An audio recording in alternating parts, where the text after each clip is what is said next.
people who are working for the society, for the benefit of India, to make Bharat to be on the top of the world, people who are here, who are present, who have sacrificed their lives, and the eminent people who are there on the dais, and students from various top-class institutes of the country who have come here. Very good evening to all of you, and namaskar. I should thank the organizers first inviting me for this and putting me before you to share my experiences and what we have done and things like that. I really don't know I am really that an important person to be in front of you or not, I am not very sure. But I have come from an organization which is, I feel, is really doing extremely well for the country and trying to give a lot of benefits to the country.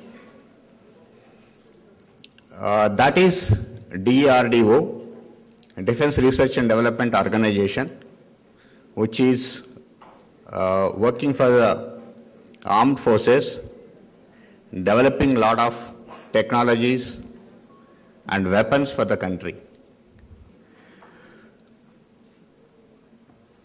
There are about, there are 3 organizations actually in the country which are directly connected, like ISRO is one organization, DRDO is one organization, and Atomic Energy is one organization, who have some kind of similarity in the working and then trying to make many systems for the country.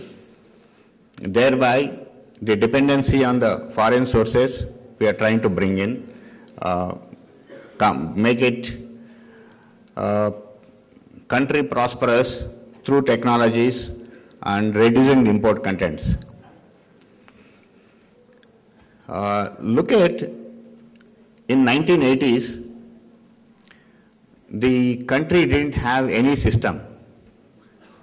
That is the time where we have joined the DRDO. By the time I think ISRO also has done just SLV-3 is the launch, only SLV-3 launch we could do. ASLV just the country was attempting at the time. Fresh from colleges, we joined, and me particularly, I have come from a very, very poor village, a rural village, from agricultural family, finished my engineering and joined DRDO straight from engineering immediately after completing my engineering. That is the time where Dr. Kalam was the director of my laboratory, which was DRDL at the time, Defense Research and Development Laboratory. Those days, the country didn't have even a single missile system. None. A couple of imported missile systems were there. No technology was there. People started working in the late 70s or early 80s for the country's sake and trying to develop these systems. And good that the government of India has taken a step and given a program, a daring step that time, giving those days about 100 crores and saying that you please develop missiles, 5 missiles at one go, called Integrated Guided Missiles Development Program. That is the Prithvi, Agni, Akash, Trishul and Nag. These are the missiles which were given. There was no single missile existing that time. There was no single, more like a missile test was done, indigenous missile test. And that is the time at one go 5 missiles were given. Daringly, the DRDL scientists, under the leadership of Dr. Kalam, they have taken up the program and taken up. And we were so lucky that that is the time we have joined DRDO. I don't know, many of you, if you look at a government organization, all of you will be thinking that the government organization means it's a typical government office, what you think. It's totally different atmosphere. day and night working, 24/7 almost, no time at all. I remember 1988, the historical year in the Indian history, where the first Prithvi missile was very successfully launched from Sriharikota, shown to the world that first time a surface-to-surface missile was launched. And it was very first missile itself was very successful. People those days, they were saying that when we went to Sriharikota with this missile, taking the missile up to Sriharikota itself is a success. That is the situation where we were there in the country. But all the luck has favored, or all the hard work has paid, and the very first missile was successful. Then the immediate next year was the launch of the India's prestigious Agni missile. That was in 1989.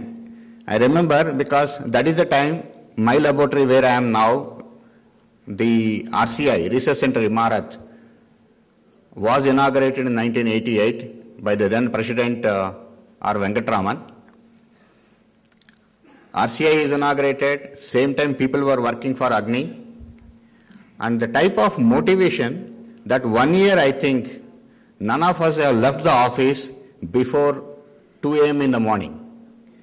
I remember my mother first time came to Hyderabad in, I think, October 1988, and she left in about February or March 1989. About 4.5 months she was there. She wanted to see the Balaji temple, which we popularly call it as Birla Mandir. I couldn't find 1 day time to take her to that temple and see there and show her the temple. It is not me alone. More than about 250 scientists working. That is the type of dedication people have worked through and through the entire 1 year. And on 30th March, I still remember, 1989, we were flown in Gajraj along with our systems and things like that to Kalaikonda Air Force Station, and from there we came to Balasore. And that is the first time there is a missile launch center is also prepared in the country.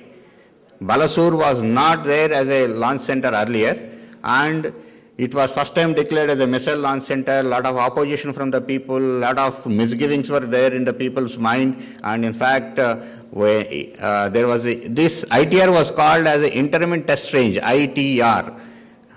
Whereas actually there was supposed to be a national test range coming, but a lot of people spoiled the minds of the people. They never allowed the people to build a national test range there, and the ITR we had to continue from there to now. And 1989, we attempted the first Agni missile. We were so immature that to launch such a mega system, there was so much of a confusion among ourselves. The missile and technologies were perfect. While launching, we had a confusion. We couldn't launch first time. There was a confusion. Last T minus 20 seconds, it was hold. There was a hold, and then missile could not be launched. And then there was a problem. And 22nd May 1989, that is the first time the Agni missile was launched and fully successful, and then the world has looked at India saying that yes, you have a power today. That is the time I think the problem started, and that is the time the blessing in disguise also has come to us. That is the day they stopped all the components and whatever machinery or any equipment to come to India, they have stopped totally. Nobody can go to United States of America from us even today, almost more like today. And no equipment comes even today. That is where it totally stopped. Till that time, we were dependent on them, dependent on the Western technologies. We were trying to get the Western technologies and sensors. And there, because it stopped, we had to start from scratch, developing those systems and sensors which are very, very, very critical. Let me tell you, to develop it is not easy. You need to have the complete infrastructure in the country, the type of aerospace mechanism, engineering, machining, that type of capabilities you need to have. It just one organization cannot do. There was one ISRO, ISRO, and then DRDO trying to do the complete space technology is gamut of the whole technology it's impossible to do. To develop one gyroscope, you need so